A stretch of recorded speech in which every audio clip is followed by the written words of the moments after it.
हमें हमें दो फ्रंट पे चैलेंजेस हैं। एक रॉ के जो क्या कहते हैं वेल ट्रेंड प्रॉक्सीज़ हैं, जैसे बीएलए है, बीआरए है, बीएलएफ है।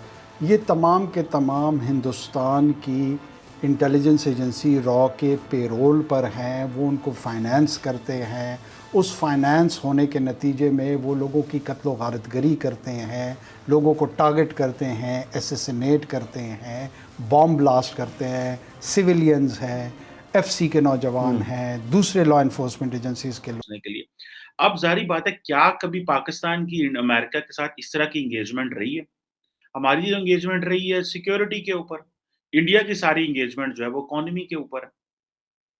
तो इंडिया को भी तो बहुत अपनी सिक्योरिटी इंप्रूव करनी है ना। लेकिन आप 75 साल की पाकिस्तान की अमेरिका के साथ जो एंगेजमेंट देखें, वो लार्जली जो है वो इकोनॉमी सिक्योरिटी के ऊपर रही है। और मैंने इसको कई दफ़ा ज़िक्र भी किया है। और जब माज़ी में भी कभी जब इसके ऊपर हम पढ़ते थे, बात करते थे, तो मुझे याद है एक स्टीफन पी कोहन एक अमेरिकन प्रोफ़ेसर थे, तो उन्होंने बड़ी बुक्स लिखी हैं पाकिस्तान के ऊपर, आइडिया ऑफ पाकिस्तान लिखी, आइडिया ऑफ इंडिया लिखी, और एक उन्होंने बुक लिखी द फ्यूचर ऑफ पाकिस्तान, और इस तरह की बहुत सारी और किताबें भी लिखी। तो स्टीफन पी कोहन कहा करते थे कि जो इंडिया है that is friend of America and Pakistan is an ally of America. There is a difference to be an ally and a friend. तो अब आपको हमें समझ आ रही है, उस वक़्त भी समझ थी, लेकिन हमने अपनी कैपेसिटी डेवलप नहीं की। अमेरिका हमारे बहुत करीब रहा है, हमारी हेल्प करना चाह रहा था।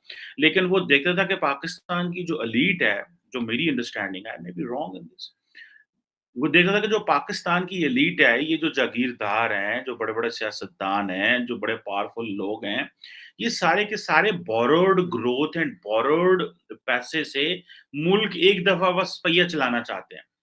दे आर नॉट इंटरेस्टेड कि भई वाक़ई जो एक चीज़ों को बेहतर, जैसे मिसाल के तौर पे नरेंद्र मोदी, जब वो तो नीचे से ऊपर गया है और हमारे लोग ऊपर से ही ऊपर-ऊपर रहते हैं। जब ये आप इनको देख लें, अगर आप ज़रदारी को देखेंगे, नवाज़ शरीफ को देखेंगे, इमरान खान को देख लें, ये इनका they don't know what's the problem, नीचे मसला क्या है।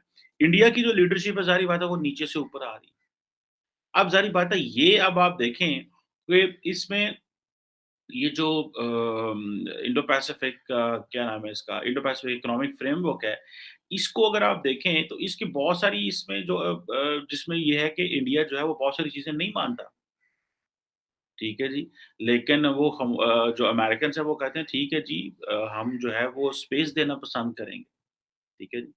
और क्योंकि इंडिया की जो है वो बहुत सारी ट्रेड पिलर्स को जॉइन नहीं कर रहा है, जिसमें जो ये क्वेश्चन वहाँ पे हुआ, तो उन्होंने कहा हम अपने मेंबर ग्रुप्स को कहेंगे, मेंबर कंट्रीज़ को कहेंगे कि उनको जो अच्छा लगता है उसको जॉइन कर लें, और जो उनको अच्छा नहीं लगता बाद में देख लें उसको।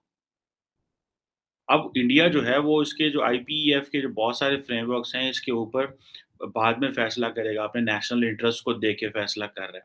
सो इंडिया ने चूज़ भी कर लिया है कि वो एशिया का सबसे बड़ा जो ट्रेड एग्रीमेंट है, जो कि रीजनली कॉम्प्रिहेंसिव इकोनॉमिक पार्टनरशिप था, ठीक है जी? उसका इंडिया जो है वो मेरा ख़्याल है मेंबर नहीं बना था।